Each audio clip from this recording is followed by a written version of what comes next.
Hello, my name is Veronica, and I am getting ready to publish a book called Unshackled, a Teen Mom Finding Unstoppable Freedom.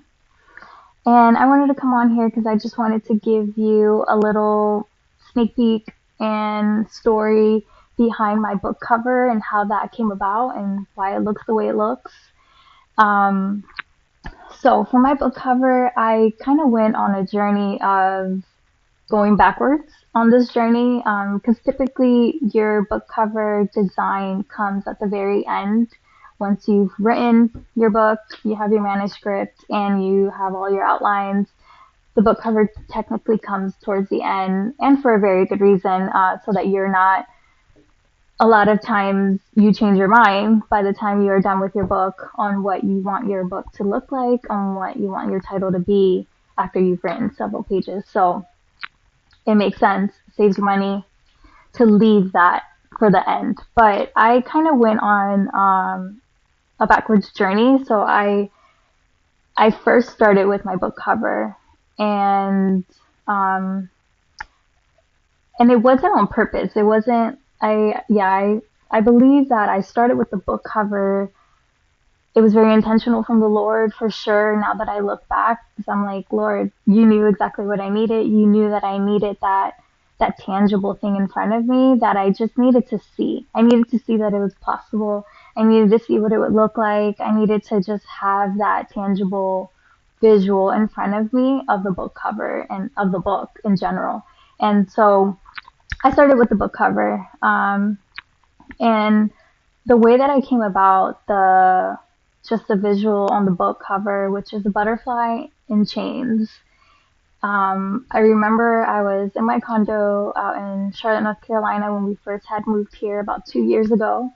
And I was sitting at the dining table and I was trying to figure out what the book cover could be. It felt like such a heavy thing because when I think of a book cover, I think a book cover should represent the thing that you're talking about. It should be like a visual of what that person is about to experience or they're about to read, or even just like give you an inside scoop of the author, just overall, like what are they going to experience? What is this about?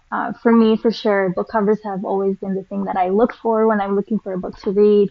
That's like what attracts me. So the book cover. So it was a very important thing for me to get right early on. And so I remember being at the dining table and praying, Lord, what is this visual that you want me to put on this book? I know this book is my testimony, but what, what is the thing that is going to embody like just my journey and the journey that I've been on and what this book is about? And so I remember having like a vision of like a butterfly flying gracefully from flower to flower, confidently, and it was just like this beautiful um, visual of a butterfly. And I thought, okay, butterfly. I don't know if that's very creative. I thought to myself, right? That was like my first initial thought. I don't know if a butterfly is super creative. I'm sure lots of people put butterflies on their books and use butterflies for a lot of things. Um, and then I got like this visual of like chains and like chains breaking free and just chains in general. And I thought, okay, how am I going to put a butterfly in chains like that? I wasn't able to really envision it, but I knew that it just represented so much of my story.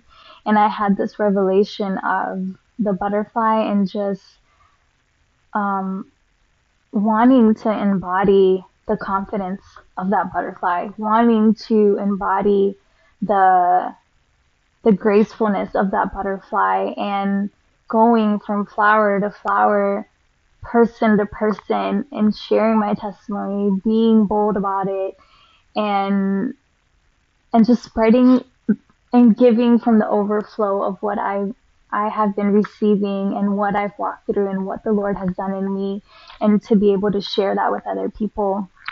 For me, that was the confidence in a butterfly, And a butterfly also goes through what is called metamorphosis, and it's a bunch of different, it's a transition. The butterfly is going through 4 stages of transitions, and that revelation of, wow, Lord, that has been my journey, that has been just the path that I've been on, of just being transformed and going through the hard things, and then now just being able to have a full circle of all the things that you have done, and being able to witness the fruit of all the things that you have done, and how you've used all my brokenness, all the things that I thought were not things that I could share, that I thought I was too ashamed to share with other people. But I've watched him use those things for his glory. I've watched him use those things for other people. Those things that I walked through were never meant for me alone. They were never meant for me to stay quiet. They were never meant for me to keep to myself. But and I just had this revelation of, how can I keep quiet the things that you have done in my life? How can I not share the beautiful things that you have done with the broken pieces of my life? And yes, so that's where the butterfly came from. And then the chains were, the revelation that I really received from that was, I've witnessed generational bondage in my family. I've witnessed generational chains that have just followed us from history, from my mom, from her mom. Like, it's just a, a wave of like things following us, coming after us, our family, and us wanting to just, and I just kind of like was like, Lord, I don't wanna repeat these things for my children. I wanna be able to break some of these chains. And there were some chains that I have broken, but there were others that I also walked into and I repeated. And I've been able to just have this full circle with my children, where I've witnessed them break the chains that I was not able to break. And watching that, witnessing that, has been the most beautiful thing. And how could I stay quiet? How could I not share these beautiful things that the Lord has done?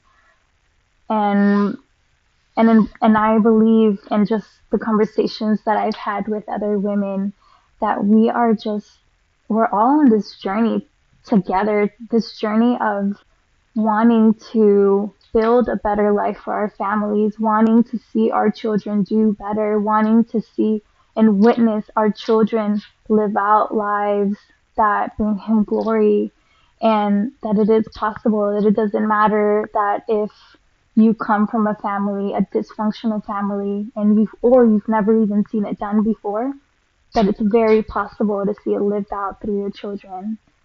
But you're not going to be able to do this alone. You're going to need God in this process, in this breaking of chains, in this breaking of generational chains. There's more that you're going to need, because we can't do this alone. And I can say that with confidence, because I've lived a life without Christ, and I've lived my life with Christ. And living a life with Christ is far more beautiful. It's hard. It's not easy, but it's a ride, and it's a fun one. It's a fun one. It's a hard one, but there's just so much beauty that comes out of everything. There's nothing wasted. He wastes nothing with what we go through.